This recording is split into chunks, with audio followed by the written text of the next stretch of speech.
Hey guys, what's up? Miami Heat News here again, and let's have a little bit fun today. Uh, the Lakers versus the Heat. Who would win next year as the teams are right now? We're gonna do a position by position breakdown and a bench comparison combined with a coaching comparison, and we'll see who wins out overall. Okay? So coming up first, the point guards.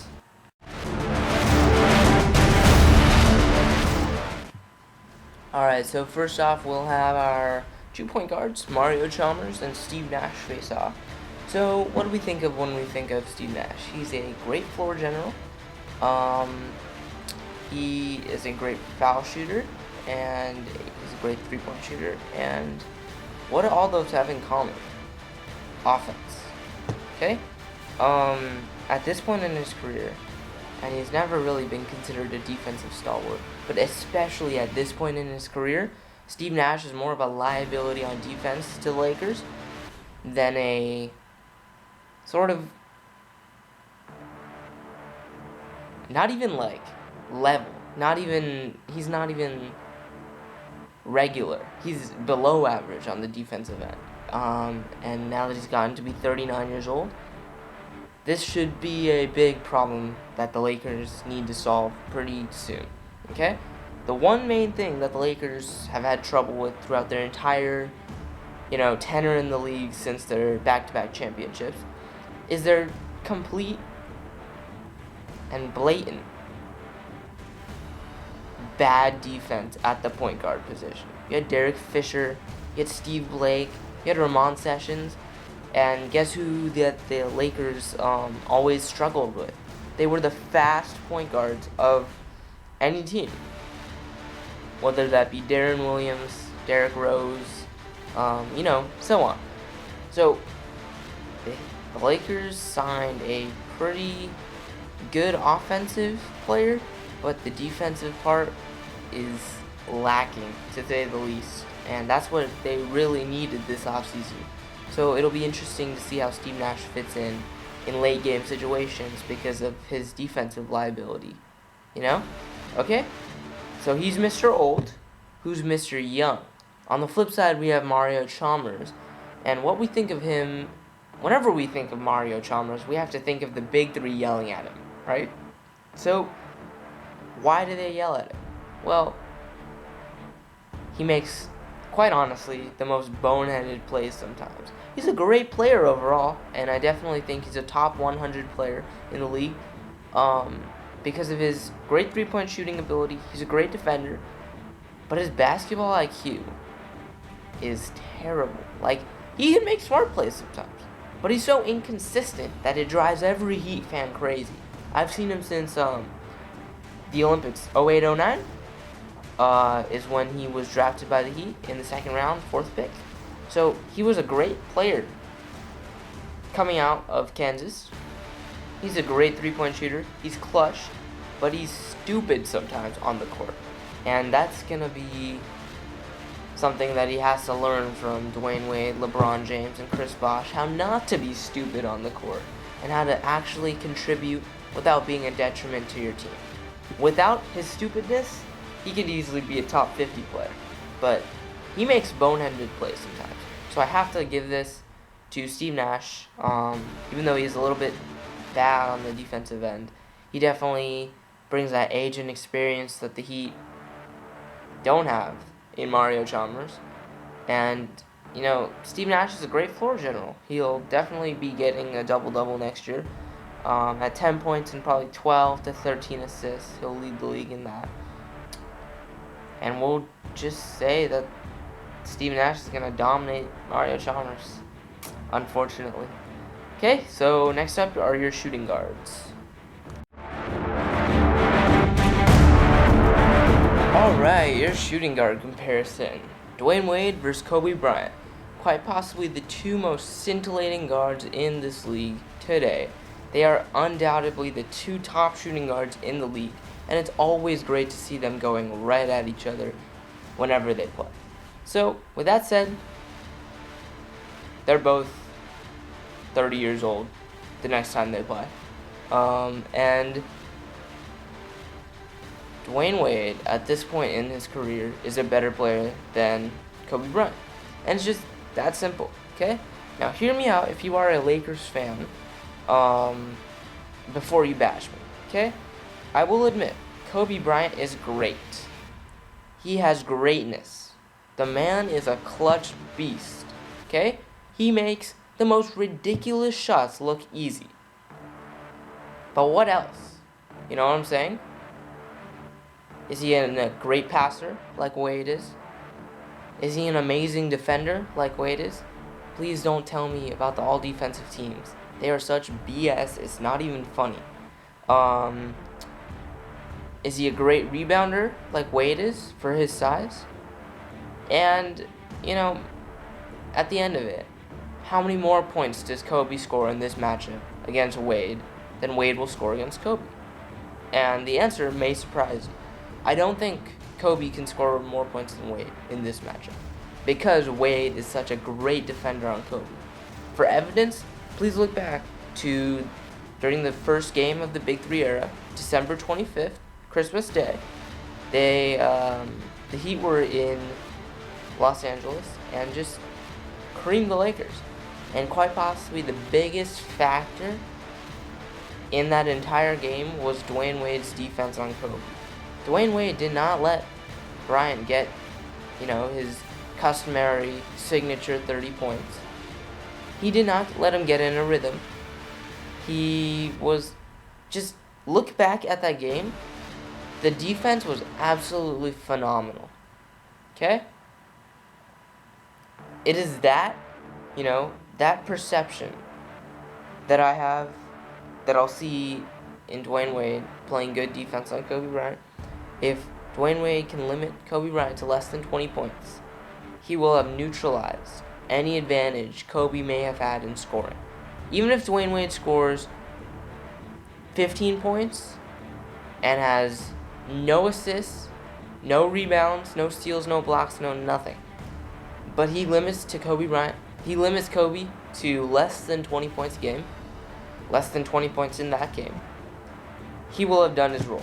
And Dwayne Wade is one of the elite defenders in this league, and he knows how to lock down Kobe. So I'm going to give this edge to Dwayne Wade, who is the best shooting guard in the league right now, because of his defensive versatility and his ability to neutralize. He can score 20. Kobe Bryant can score 20. But which 20 is more important to the team? Kobe Bryant needs to score 30 plus in order for the Lakers to win this game. So Dwayne Wade's defense on Kobe will be the defining factor in this matchup. And that's why I give the edge to Wade at this point in their careers. Okay? Next up are your small forwards.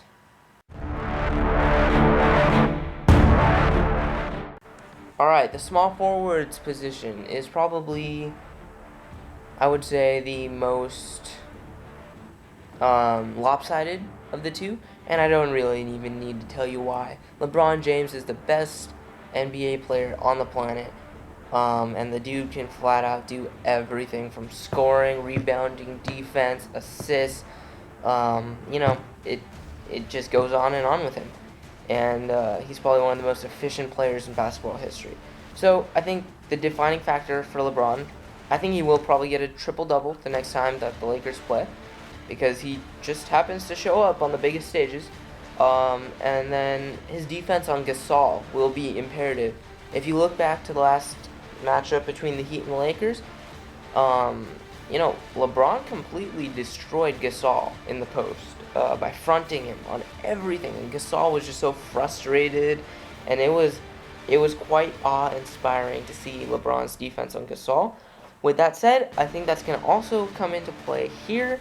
And, Ron Artest, very inconsistent player. He won't be effective on LeBron as a defender because Artest can't guard fast players. So, the edge to LeBron, clear, flat out, and discussion over. Okay, next up, the power forward position. Alright, let's keep this short and sweet. I think Bosh and Gasol are two of the best power forwards in the NBA right now. and they basically cancel out each other.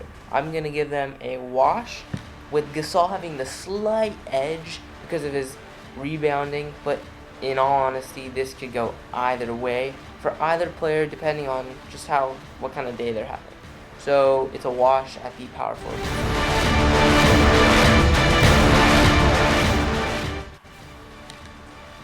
And now we have the centers. Basically, I'm not sure who the Heat are going to be starting at center next year. I'm thinking it's going to be Joel Anthony or Ronny Turiaf, but I'm not sure. So with that said, I don't think it matters who they start because Bynum is one of the best talented young centers in the league, and he's going to dominate whoever the Heat put out there. What's essential for the Heat is basically their defense on Bynum, and if they can prevent any offensive rebounds. So, clear edge to the Lakers in this one. Nothing that the Heat can do on that 7'1" frame that can really hurt the Lakers.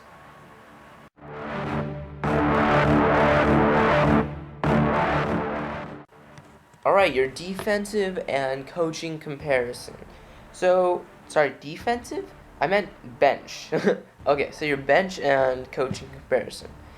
I think at this moment, the Heat have one of the deepest benches in the league.